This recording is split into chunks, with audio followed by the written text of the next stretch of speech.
आदिवासी मुलामुलींना उपलब्ध करून दिलं पाहिजे।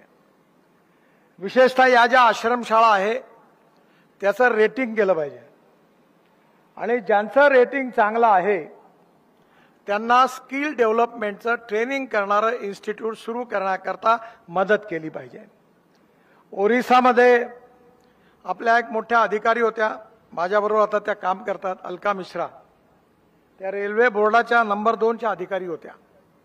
त्यांनी बडोद्याला एक लॉजिस्टिक युनिव्हर्सिटी सुरू केली आणि ओरिसामध्ये वर्ल्ड बँकेच्या सहकार्याने स्किल्ड युनिव्हर्सिटी सुरू केली 400 कोटी रुपयाची आणि लाखो मुलांना प्रशिक्षित करण्याची या योजना तयार केल्या। आज जेव्हा उईके साहेब माझ्याकडे आले होते तेव्हा चर्मकार समाजाची एक मुलगी माझ्याकडे आली होती, ती एअर होस्टेस म्हणून सिलेक्ट झाली।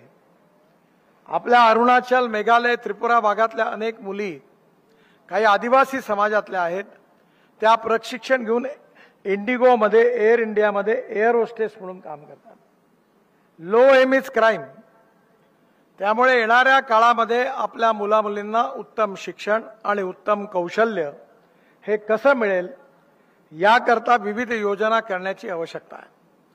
सरसकट शाळा, कॉलेज आणि आश्रमशाळा आमदारांना आणि आमदारांच्या बरोबरच्या लोकांना वाटणं हा धंदा करू नका।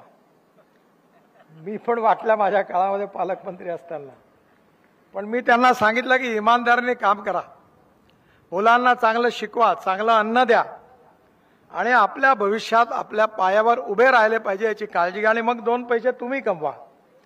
पण तुम्ही सगळेच पैसे आपल्या पोटात घालाल आणि आदिवासी विकासाच्या गप्पा कराल असं नाही जमणार। तुम्ही चांगलं कामही केलं पाहिजे, मुलांनाही शिकवलं पाहिजे आणि त्यांना उत्तम नागरिक पण बनवलं पाहिजे। आणि म्हणून ज्यांचं रेटिंग चांगलं आहे, रेटिंग ठेवा, कारण स्पर्धा असली पाहिजे।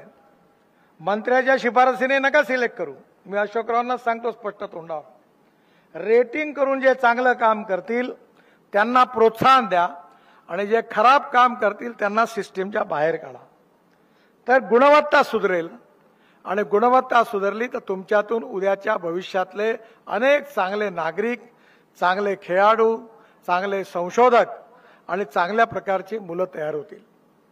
मी मुंबईमध्ये एका हॉटेलमध्ये जातो जेवायला,